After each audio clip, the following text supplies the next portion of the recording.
Hi everyone. ఈరోజు చాలా పాతకాలం తాతమ్మ పులుసు మీ ఎదురుగా తెచ్చాను. అదేనండి కరివేపాకు పులుసు. మా మమ్మీకి వాళ్ళ తాతమ్మ నేర్పించారు. నేను మా మమ్మీ దగ్గర నేర్చుకున్నాను. పాతకాలంలోని ఏ మసాలా వెయ్యరు, కానీ ఆ పులుసు టేస్టే డిఫరెంట్. ఈ కాలంలో కూడా మనం చేయొచ్చు. చిన్న చిన్న టిప్స్ ఫాలో అయ్యి చేసుకోవచ్చు. అది ఈ వీడియోలో ఎలా చేయాలో చూద్దాము. స్టార్ట్ చేసిద్దామా? నేను ఇక్కడ లేత కరివేపాకు తీసుకున్నాను. మరీ చెప్తున్నాను, లేత కరివేపాకు ఉంటేనే ఈ పులుసు చెయ్యండి. ముదురుగా ఉన్న ఆకు తీసుకుంటే ఆ టేస్ట్ రాదండి. ముందుగా ఉల్లిపాయలు, చింతపండు, వెల్లుల్లి, బెల్లం రెడీ చేసుకోండి. నెక్స్ట్ పోపు గింజలు రెడీ చేసుకోండి.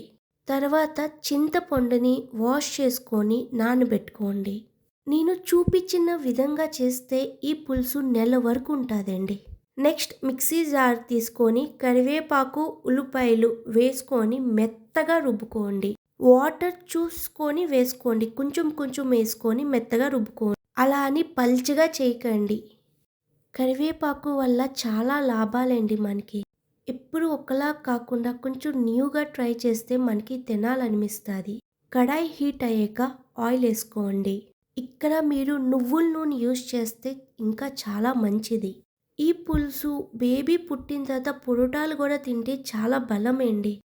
వెల్లుల్లి కొంచెం దంచుకోండి. ఈ పులుసుకి కొంచెం టైం పడుతుందండి. టైం చూసుకొనే ఇది స్టార్ట్ చేయండి. ఆయిల్ హీట్ అయ్యాక పోపు గింజలు వేసుకోండి. ఎందుకంటే 1 అవర్ పడుతుందండి. ఇది బాగా ఫ్రై అవ్వకపోతే పులుసు స్మెల్ వస్తుంది.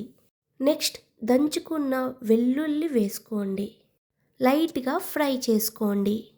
ఇప్పుడు మనము కరివేపాకు, ఉల్లిపాయ కలిపి మిక్సీ చేసుకొని పక్కన పెట్టుకున్నాం కదా, ఆ పేస్ట్ని ఈ ఆయిల్లో వేసుకోండి.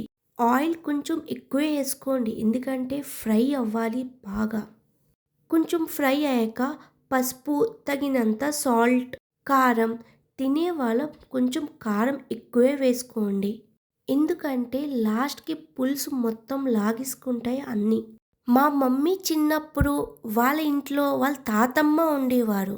మా మమ్మీకి వంటలన్నీ వాళ్ళ తాతమ్మే నేర్పించారు. చాలా బాగా చేస్తారంట ఆ తాతమ్మ వంటలు. అన్ని రకాలు వేసుకొని మీడియం ఫ్లేమ్ మీద ఫ్రై చేసుకోండి. నిజంగా చెప్తున్నాను, ఈ పులుసు ఒక్కసారి నేను చూపించిన విధంగా చేయండి.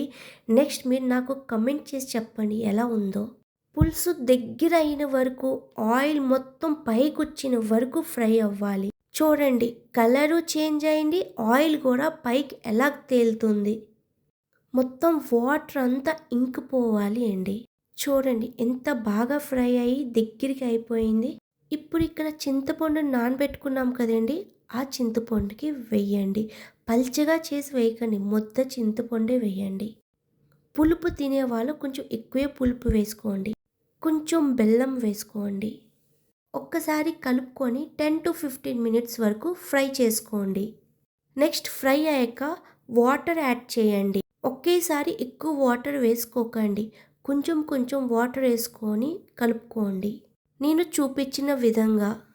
ఎక్కువ వాటర్ వేసుకున్నా మళ్ళీ ఫ్రై చేయటానికి చాలా టైం పడుతుందండి.